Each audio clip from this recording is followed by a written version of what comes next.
اللہ تعالیٰ نے بہت بڑی نعمت ہمارے درمیان میں چھوڑی ہے دی. سب کتابیں تو ختم ہو گئی.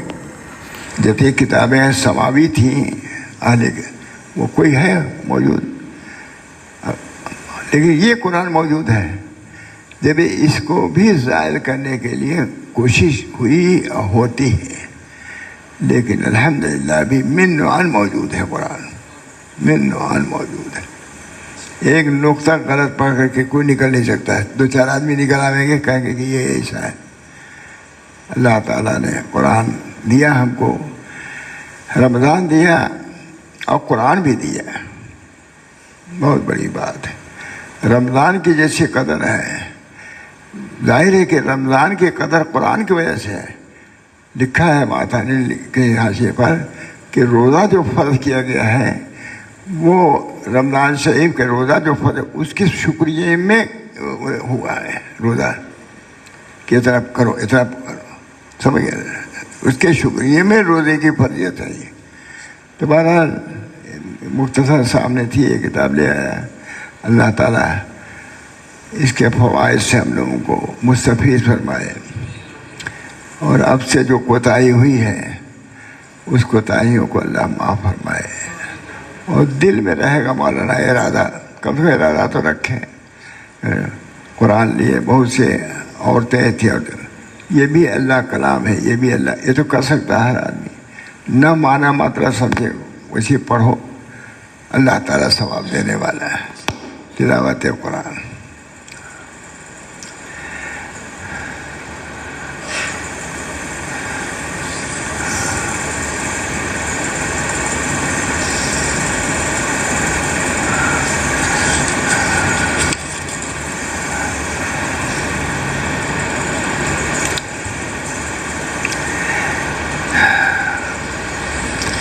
بہت اچھی کتاب ہے, بہت ہے.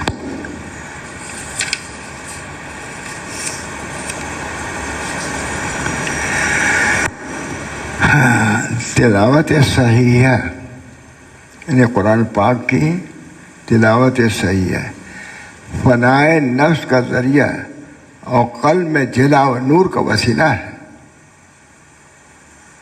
قرآن تلاوت صحیح ہے, صحیح تلاوت فنائے نفس کا ذریعہ اور قلب میں جلا اور نور کا وسیلہ ہے. یہ حضرت کی عبارت ہے, ماشاء اللہ. حال حاصل تھا ان کو, دیکھیے یہ بات اچھی ہے کہ کہیں جانے والا. اور میں کہتا ہوں کہ قرأت قرآن کا نفس کے فنا میں دخل عظیم ہے. حضرت فرماتے ہیں, اور میں کہتا ہوں کہ قرأت قرآن کا نفس کے فنا میں دخل عظیم ہے. یہ نفس جو ہمارا سرکش ہے, تلاوت قرآن سے اس کی سرکشی کم ہو جائے گی. جو دل سے تلاوت کرے گا اللہ تعالیٰ اس کا اثر ضرور اس کے قلب پر ڈالیں گے. اس کے قرآن دیکھ کے یہ حضرت کی عبارت ہے. تلاوت صحیح فنائے نفس کا ذریعہ اور قلب میں جلا و نور کا وسیلہ ہے. بھائی جتنے مشائق وغیرہ کیا کرتے ہیں, فنائے نفس ہی کے لیے تو بیٹھے ہوئے ہیں. فنائے نفس قد افلح من زکاها وقد خاب من دساها. فلاح پائی اسے جسے نفس کو فنا کیا. نفس کا ذکر آیا, قد افلح من زکاها وقد خاب من دساها. جسے اس نے مٹایا تو ناکارہ ہو گیا, وہ تباہ و برباد ہو گیا. اس کو اب جہاز کھلا ہوا سنا رہا ہوں. تلاوت صحیح, صحیح کی قید لگایا حضرت نے. فرائے نفس کا ذریعہ اور قلب میں جلا اور نور کا وسیلہ ہے. نور پیدا ہوتا ہے. اللہ تعالیٰ ہم لوگ کی تلاوت کو بھی ایسے ہی کر دے. رسمی تلاوت قریب نہ ہو, حقیقی تلاوت ہو. حقیقی تلاوت بہت بیان کیا حضرت نے. کوئی کتاب ہے تیرا کلام اللہ لو, کہو کہ اللہ یہ آپ کی کتاب ہے. غور کرے اس پر کہ اللہ کی کتاب ہے. اس کے پڑھنے سے اللہ کا قرب حاصل ہوگا. اور جو باتیں سوچ سکتا ہے سوچے. اس کی اہمیت اپنے دل میں پیدا کرے کہ اللہ کا کلام ہے۔ تلاوت صحیح ہے فناء نفس کا ذریعہ اور قلب میں جلا و نور کا وسیلہ ہے۔ ذکر سے تو سمجھتے ہیں کہ نور ملے گا اللہ کا، تلاوت سے زیادہ سمجھتے بھی نہیں لوگ۔ حالانکہ تلاوت کلام اللہ سے سب سے زیادہ نور تلاوت کلام اللہ میں ہے۔ میں کہتا ہوں کہ قرأت قرآن کا نفس کے فنا میں دخل عظیم ہے، دخل عظیم۔ حضرت فرماتا ہے میں کہتا ہوں کہ قرأت قرآن کا نفس کے فنا میں دخل عظیم، دخل عظیم ہے۔ اگر تلاوت قاعدے سے کی جائے تو اسی سے نفس بھی فنا ہو جائے گا، قاعدے سے کی جائے، پھر اسی قرأت سے مراتب قرب بھی حاصل ہوں گے، رخ صحیح ہوگا قرآن سے، پھر بس چلتے چلے جاؤ۔ آخر ذکر تو اسی لیے بتایا جاتا ہے کہ فناء نفس حاصل ہو، پھر ذکر سے بھی تو فوراً ہی فنا حاصل نہیں ہوتا، بلکہ عرصہ تک کرتے رہنے سے نفس مرتا ہے۔ اسے تلاوت سے بھی کچھ دیر کے بعد فنا حاصل ہوگا، یعنی کہ ایک دن کیا سب کچھ حاصل ہو گیا۔ پابندی سے کرو، بہت ایک ہی کرو، پابندی سے کرو۔ علامہ آئے تھے تشریف دیوبند سے، حضرت نے اسی پر کلام کیا، فناء علامہ ابراہیم صاحب۔ خیر، نفس مرتا ہے اسی تلاوت سے، کچھ دنوں کے بعد فنا ہوگا۔ اور جیسے ذکر میں کوئی مدت و مقدار مقرر نہیں کہ ذکر کرو گے تو اتنے دن میں تم کو نسبت حاصل ہو جائے گی، یہ استعداد پر منحصر ہے، استعداد جیسی ہوگی ویسی ہوگا۔ بعض لوگوں کے کم ہی دن میں بڑی بڑی چیزیں حاصل ہو جاتی ہیں، بعض کو نہیں ہوتی، یہ ہوتی ہیں۔ کام قاعدے سے آدمی کرتا ہے تو وہ چیزیں حاصل ہوتی ہے، دیر سویر اس کا کوئی فیصلہ نہیں ہے، لکھا ہے جیسی استعداد ہوگی اتنی ہی مدت لگے گی۔ یہی حال تلاوت کا بھی ہے کہ آدمی استعداد اگر استعداد ہے تو فناء نفس جلدی، اگر ضعیف ہے تو دیر میں حاصل ہوگا۔ اور یہ بھی صوفیہ فرماتے ہیں فقط ذکر اللہ سے نفس فنا نہیں ہوتا، دوسری بات ہے۔ اور یہ بھی صوفیہ فرماتے ہیں کہ فقط ذکر اللہ سے بھی نفس فنا نہیں ہوتا، جب تک اللہ تعالیٰ کی تجلی نہ ہو۔ اور ظاہر ہے کہ کلام اللہ سے بڑھ کر کسی چیز میں اللہ تعالیٰ کی تجلی ہوگی، ظاہر ہے کہ اللہ تعالیٰ کی تجلی اس سب سے بڑھ کر کے ہے۔ تو اب جب قرآن پڑھے گا تو وہ تجلی اس کو حاصل ہوگی۔ جب اور اذکار میں نفس کے فنا کر دینے کی استعداد ہے تو اللہ تعالیٰ کے کلام سے بجائے عدم فنا نفس حاصل ہوگا۔ جب اللہ کرنے سے ذکر نفس فنا ہوتا ہے تو اگر دل سے تلاوت کرے گا تو کیا اللہ تعالیٰ اس کو فنا نہیں دیں گے؟ صحابہ کو کیا فنا حاصل نہیں تھا؟ سب سے بڑا جو ذوق تلاوت کا اور جو رغبت صحابہ کو اور کسی کو نہیں حاصل ہوئی، تو اسی قرآن ہی سے تو ہوئی۔ اسی لیے اللہ تعالیٰ نے اپنے کلام میں جملہ اذکار سے زیادہ قوت و تاثیر رکھی ہے، بس ذکر کی طرف جتنی توجہ کرنے سے فلاح حاصل ہوتا ہے اتنی بلکہ اس سے کم ہی تلاوت کی طرف توجہ کی جائے تو ضرور فلاح نفس حاصل ہوگا۔ جیسے اللہ کرنے سے تجلی حاصل ہوتی ہے، نسبت حاصل، تو کیا کوئی تلاوت کرے گا تو نہیں حاصل ہوگی؟ بہت ترغیب دیتے تھے تلاوت کے مطابق کہ ذکر اللہ کرتے ہو، رمضان میں خاص طور سے ہم لوگوں کو، کہ ایسا تو نہیں ہے کہ تلاوت کی وجہ سے ذکر اللہ کو چھوڑ دیا ہو۔ ایک سال بڑا موقع ہوا اس پر، میں بھی تھا، نہیں، رمضان میں بھی ذکر بھی کرو اور تلاوت بھی کرو۔ تلاوت کو ایسے ذکر اللہ کو نہ چھوڑو، یا ذکر اللہ کو ایسے تلاوت، دونوں جو معمول ہے اس کو جاری رکھو، تھوڑا تھوڑا اپنے وسعت۔ اور یہ بھی صوفیہ فرماتے ہیں کہ فقط ذکر اللہ سے نفس فنا نہیں ہوتا ہے، جب تک اللہ تعالیٰ کی تجلی نہ ہو. اور ظاہر ہے کہ کلام اللہ سے بڑھ کر کس چیز میں اللہ تعالیٰ کی تجلیات ہوگی؟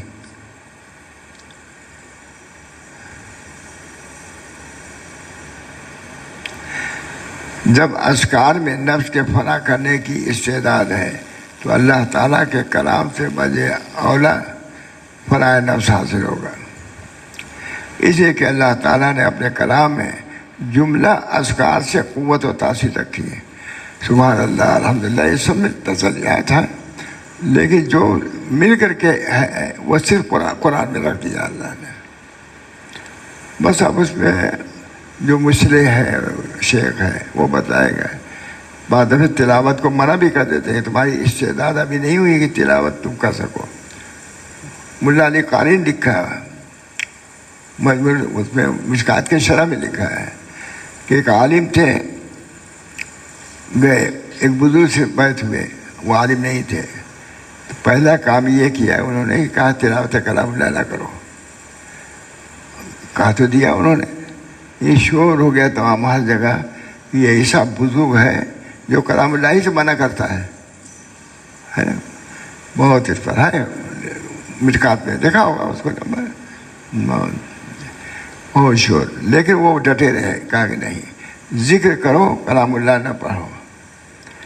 بہت ہوا. کچھ دنوں کے بعد جب انہوں نے کلام اللہ کھولا، بند کر دیا تھا، تو وہ علوم منکشف ہوئے جو کبھی نہیں منکشف ہوئے تھے. ذکر کی وجہ سے صلاحیت پیدا ہوئی کلام اللہ کے مضمون کو سمجھنے کی.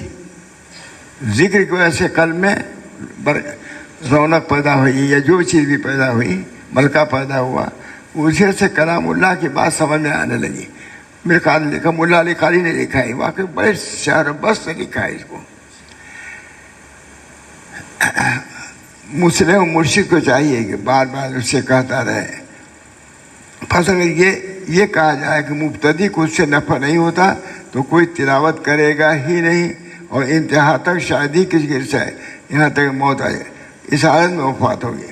فرماتے ہیں کہ اس بنا پر تم تلاوت چاہے اس وقت تم کو اثر معلوم ہو یا نہ ہو، تم اپنا کام جاری رکھو.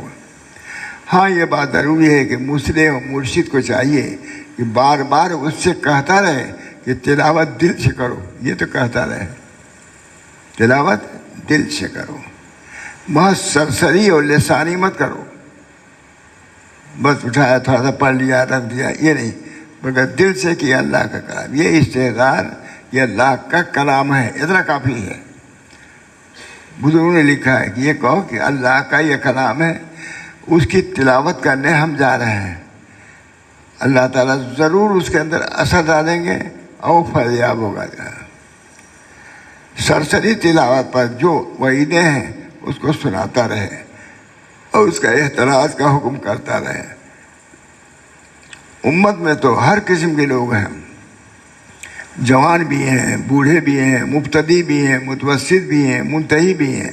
تو پھر کسی خاص طبقے کے ساتھ مخصوص کرنا کسی طرح مناسب نہیں. کسی جوانی سے ہو سکتے ہیں، بوڑھے ہو سکتے ہیں، بچے، یہ سب کے لیے ہے قرآن. سب کچھ جو بھی قرآن دل سے پڑھے گا اللہ تعالیٰ فیضیاب فرمائیں گے اس کو.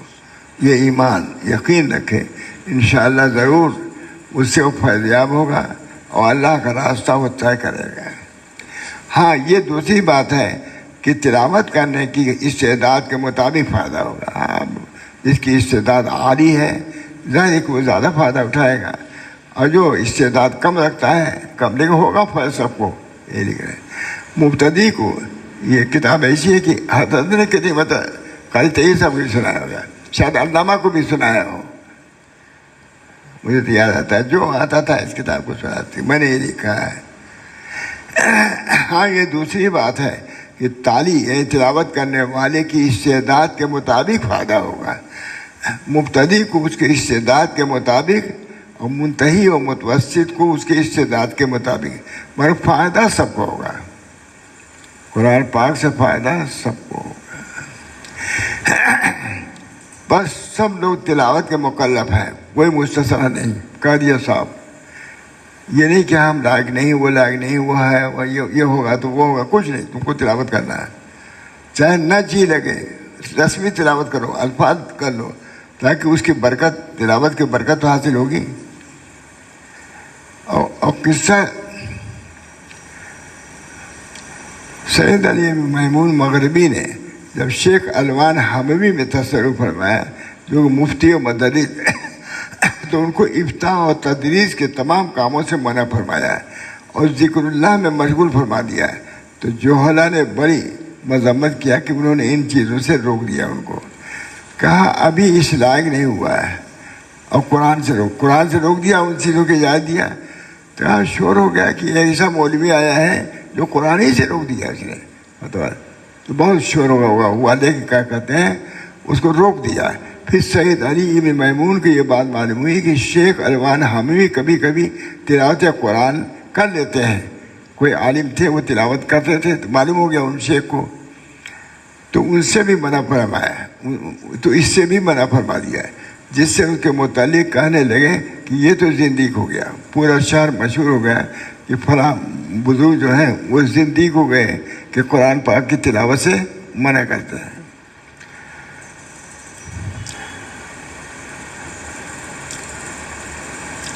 بہرحال اتنے دنوں تک تلاوت نہ کرنے سے ان کو بہت سی چیزیں حاصل ہوئیں۔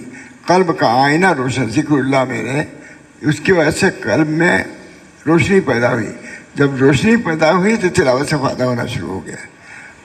جب تک قلب اندھیرا تھا فائدہ نہیں ہوا قرآن سے، لیکن ذکر اللہ اللہ کرتے کرتے ذکر میں جب نور آ گیا تو نور آ گیا، تب آنکھ جب کھلی تو تلاوت کے مضامین سامنے آ گئے۔ حضرت کی کتاب ہے۔ جب قلب کا آئینہ روشن ہو گیا اور اپنے رب کا مشاہدہ حاصل ہو گیا، اس وقت ان کو شیخ نے قرأت قرآن کی اجازت مرحمت فرمائی۔ پھر انہوں نے جب قرآن پاک کو کھولا تو فتوحات ازلیہ و ابدیہ منکشف و مفتوح ہو گئے۔ اب اس کے بعد جب کھولا قرآن کو تو سب معانی مطالب سامنے آ گئے، لیکن کچھ دن تک مجاہدہ کرایا کہ روک دیا ان کو اور کہا ذکر میں مشغول رہو۔ اس ذکر کی وجہ سے روشنی آئی تو پھر قرآن پاک کی روشنی اس کے حساب سے آنے لگی۔ سمجھ گئے؟ وہ تو اہم مضمون۔ انہیں عالم کہا نا کہ دبئی کا عالم تھے، انہوں نے کہا کہ بھائی کتاب تو بہت ہی دیکھی ہے لیکن یہ کتاب سب سے اچھی معلوم ہوتی ہے۔ عربی میں کہا انہوں نے، ہم لوگ دیکھا تو حضرت ہی کی بات کیا ہے کہ میرے پاس بہت سی تلاوت کے بارے میں کتابیں ہیں، میں نے دیکھا ہے، یہ سب سے اچھی مجھے یہ کتابیں دبئی میں۔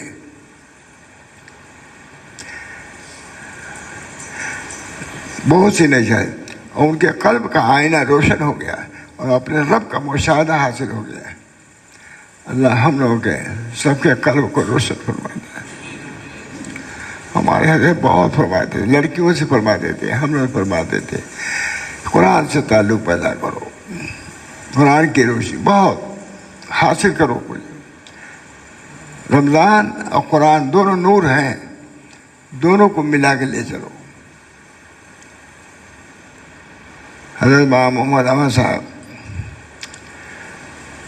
جاتے تھے ظہر بعد تلاوت کرتے رہتے تھے، تو بڑی تعریف کیا تلاوت کی تھی، مولانا تلاوت سے بہت فائدہ ہے، خود حضرت نے فرمایا اور اچھے اچھے الفاظ کہا، اس کی ضرورت کا اظہار کیا۔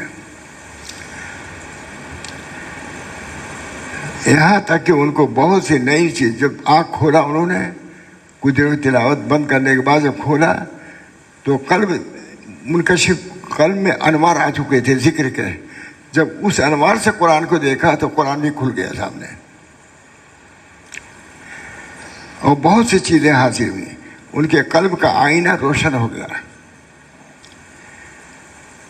اور اپنے رب کا مشاہدہ حاصل ہو گیا۔ اس وقت ان کو شیخ نے قرأت قرآن کی اجازت مرحمت فرمائی۔ جب اتنا ہو گیا تب کہا اب قرأت کرو۔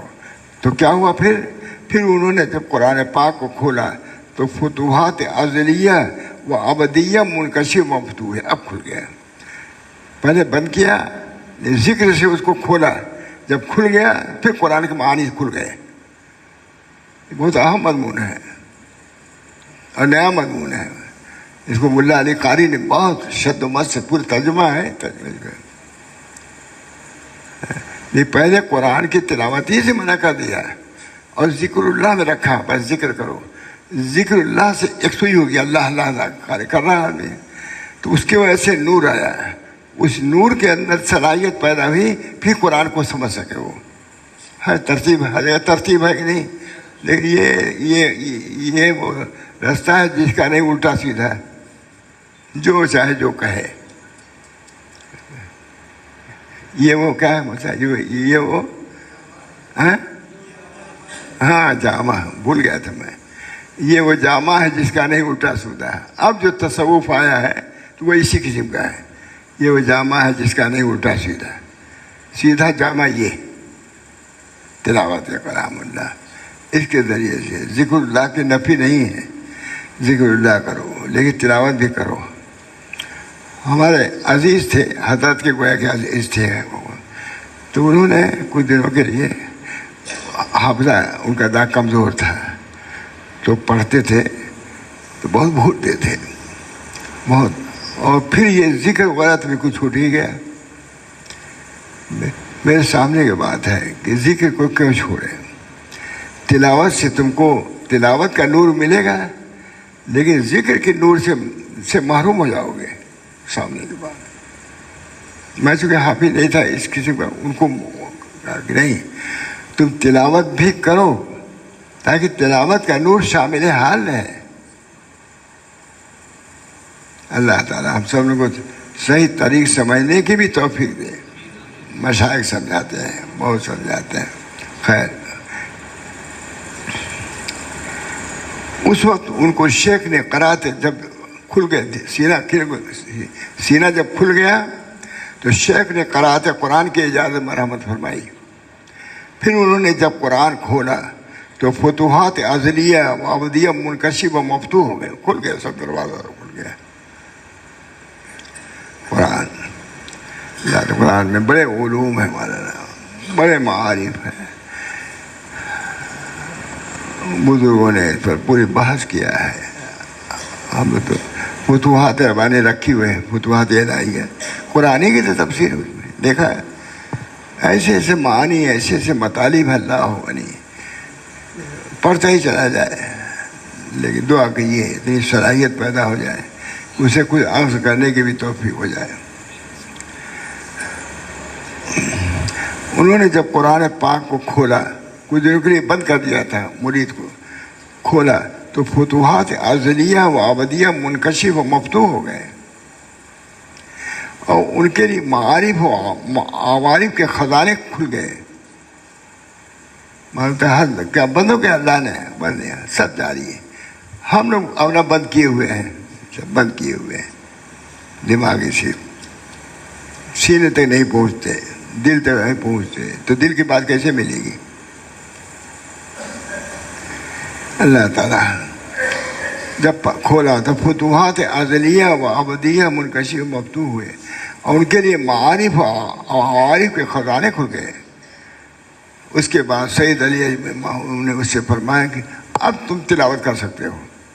کچھ دنوں کے لیے بند کر دیا تھا، ذکر اللہ سے بند کر دیا. قلب جب یکسو ہو گیا تو کہا اب تم قرآن پڑھ سکتے ہو. تب کیا ہوا دیکھیے، قرآن پاک کی تلاوت سے نہیں من کرتا تھا، بلکہ زبان کے لقلقات سے منع کرتا تھا. زبان سے کہتے ہو، اس سے منع کیا تھا. میں کہا تھا کہ زبان کے ہلانے سے کام نہیں چلے گا، یہاں دل کو ہلاؤ، دل کو متوجہ کرو. یہ بات ضروری تھی کہ بیان کرنا، یہ بھی کرنا چاہیے تاکہ ہم لوگ بھی سمجھیں کہ ہم لوگ ابھی کامل نہیں ہیں، ابھی بہت کچھ باقی ہے. نہیں سمجھ لیتے ہیں، باہر ہی تلاوت کیا، ایک ایک پارہ کرتے رہے. کافی کوئی کہتا 5 پارہ کیا، کوئی 6 پارہ کیا، ٹھیک ہے، بہت اچھا کیا، فائدہ ہے. لیکن اس کی طرف بھی توجہ ہو کہ قرآن کے لیے ایک زہر ہے، ایک بطرگری ہے. قرآن کے لیے قرآن زہرن و بطرن، قرآن کا ایک زہر ظاہر ہے، ایک باطن ہے.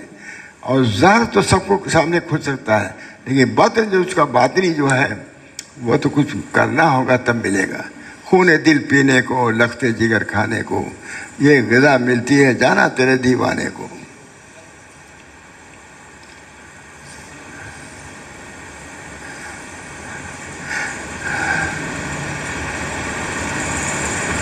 حضرت شاہ رسول اللہ صاحب سے حضرت تھانی تلاوت سننا چاہتے تھے. حضرت گھر آنے لگے، کہا نہیں تم رہو یہاں.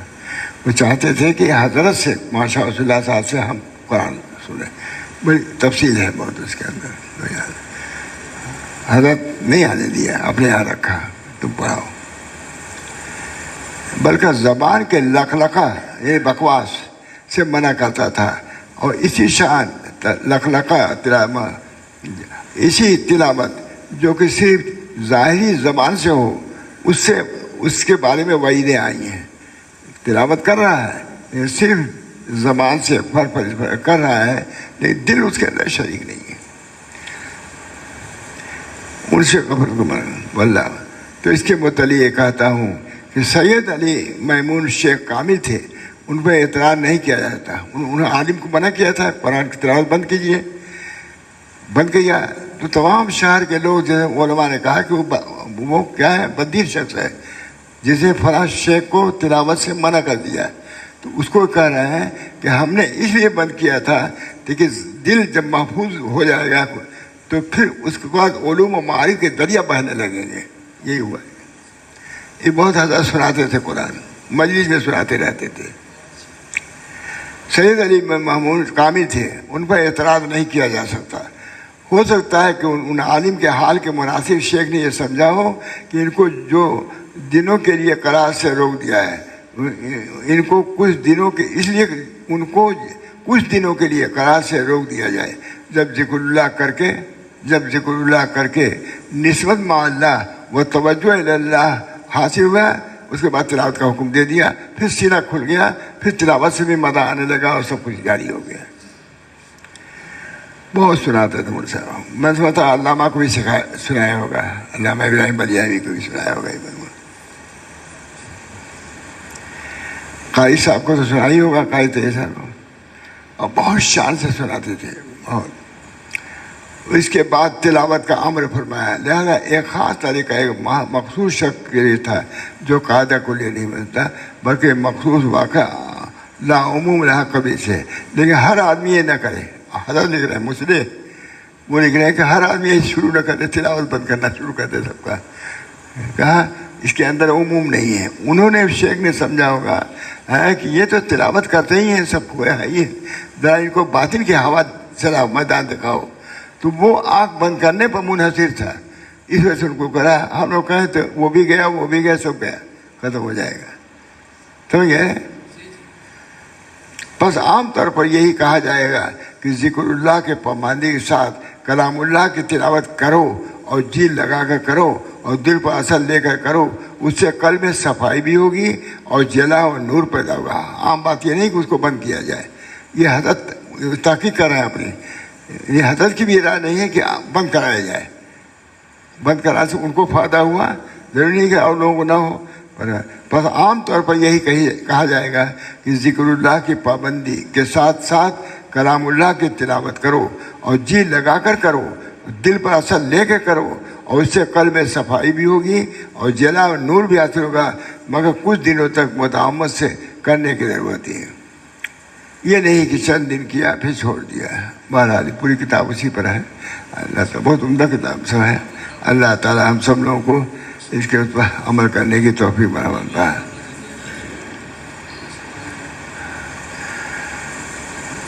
حاصل کلام یہ ہے کہ تلاوت کلام اللہ سے قلب کی صفائی ہوتی ہے، بلکہ بنسبت اور اذکار کے جلد ہوتی ہے. حضور صلی اللہ علیہ وسلم نے قلب کی صفائی کے لیے موت کے یاد رکھنے اور تلاوت قرآن ہی کو فرمایا ہے اور کسی چیز کو نہیں فرمایا. عن ابن عمر فرمایا کہ یہ قلوب زنگ آلود ہو جاتے ہیں. حضور اقدس صلی اللہ علیہ وسلم کی حدیث کا ترجمہ ہے. ابن عمر سے روایت ہے، قال رسول اللہ صلی اللہ علیہ وسلم ان هذا القلوب تصدع كما يصدع الحديد اذا اصاب الماء قبل قيل يا رسول الله ما جلاه قال ذکر کثرت ذکر الموت و تلاوت قرآن. حضرت ابن عمر سے روایت ہے کہ رسول اللہ صلی اللہ علیہ وسلم نے فرمایا کہ یہ قلب زنگ آلود ہو جاتے ہیں جیسے کہ پانی لگ جانے سے لوہا زنگ آلود ہو جاتا ہے. دریافت کیا گیا کہ یا رسول اللہ پھر اس کی صفائی کا کیا ذریعہ ہے؟ فرمایا کہ موت کو کثرت سے یاد کرنا اور قرآن کی تلاوت کرنا. دیکھیے صریح حدیث ہے، لیکن یہ کہا جائے کہ تلاوت کلام اللہ کو کرو اسی سے جلائے قلب حاصل ہو جائے گا، یہ ہرگز نہ مانیں گے. یہ صریح ضلالت اور کھلی ہوئی گمراہی ہے. علماء کو بدلاتے ہیں، ان سے واعظ کہلاتے ہیں، مگر تعلیمات کے اصل التفات عوام نہیں کرتے. بہت ہے. گویا کہ آخری مجلس ہے یہ. میں بھی کل جا رہا ہوں اسی جگہ، یہ سنا دیا. وہ بھی حضرت کا یہ خاص مضمون تھا. میں نے سوچا کہ شاید علامہ کو بھی سنایا ہوگا، علامہ ابراہیم علی عائد ان کو سنایا ہوگا ضرور. بار بار سنا ہی تھا. یہ مضمون بہت حضرت کو پسند تھا. علامہ کو سنا، اس سے بڑھ کے کیا ہے. یہ میرا پہ یہ آخری مجلس ہے میری بھی. میں بھی جا رہا ہوں کہیں، معلوم ہوگا.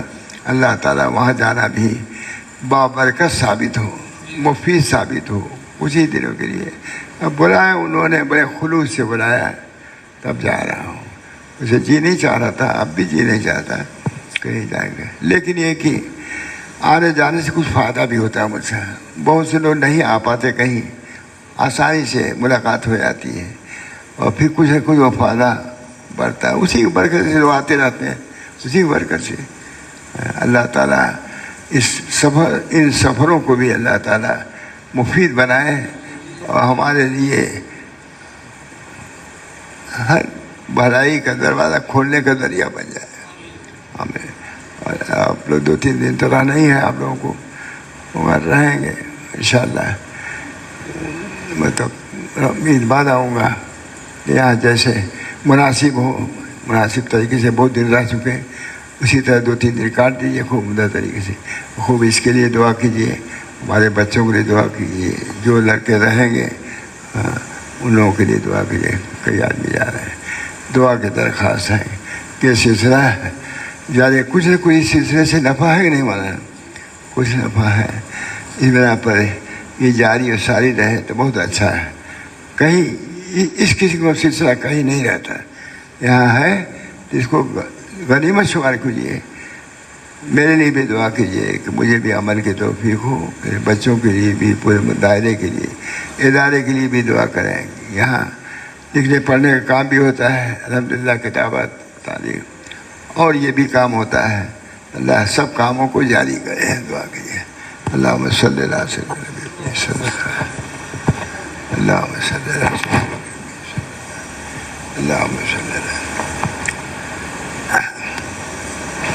اللہم الف بین قلوبنا واصلح ذات بیننا واہدنا سبل السلام ونجنا من الظلمات الى النور وجنبنا الفواحش ما ظهر منها وما بطن وبارك لنا في اسماعنا وابصارنا وقلوبنا وازواجنا وذرياتنا وتب علينا انك انت التواب الرحیم. اللہ تعالیٰ اس مہمان عزیز کے قدر کرنے کی توفیق دے. یا اللہ قرآن پاک کے انوار سے بھی ہمارے دلوں کو منور فرمائیے، اور روزے کے برکات سے بھی ہم لوگوں کو مستفید فرمائیے.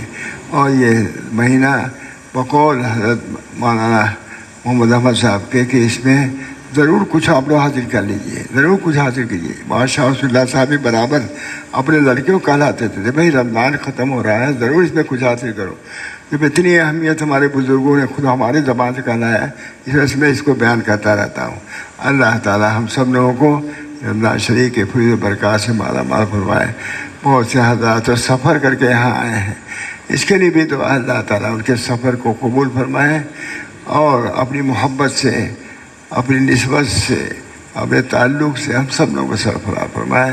سب کو عافیت عطا فرمائے، دینی اور دنیاوی عافیت. تمام شرور و فتن سے جو دنیا میں عام و تام ہیں ان سے حفاظت کی توفیق مرحمت فرمائے. ربنا تقبل منا. اللہم الف بین قلوبنا واصلح ذات بیننا واہدنا سبل السلام ونجنا من الظلمات الى النور وجنبنا الفواحش ما ظهر منها وما بطن وبارك لنا في اسماعنا وابصارنا وقلوبنا وازواجنا وذرياتنا وتب علينا انك انت التواب الرحیم. اللہ تعالیٰ اس ادارے کو بھی خیر و خوبی کے ساتھ آباد رکھیے، ترقی عطا فرمائیے. جو یہاں کام ہو رہا ہے دینی علمی برکت تصنیفی و تعریفی بھی ہو رہا ہے، اللہ تعالیٰ ان سب چیزوں کو برقرار رکھ، اور میں ہم سب کو خلوص سے کام کرنے کی توفیق مرحمت فرما اور قبول فرما. ربنا تقبل منا انك انت السميع العليم اللہ تعالیٰ تمام مسلمانوں کو ہدایت عطا فرمائے اور پریشانیوں کو دور فرمائے، اور اللہ تعالیٰ رزق میں بھی خوب برکت عطا فرمائے، سب کو صحت و عافیت بھی عطا فرمائے۔ اللہ تعالیٰ ان تمام چیزوں کو قبول فرما کر ہم سب لوگوں کو شادکام فرما۔ ربنا تقبل منا انک انت السمیع العلیم برحمتک یا ارحم الراحمین، محمد سید نبی کریم صلی اللہ تعالیٰ علیہ وسلم۔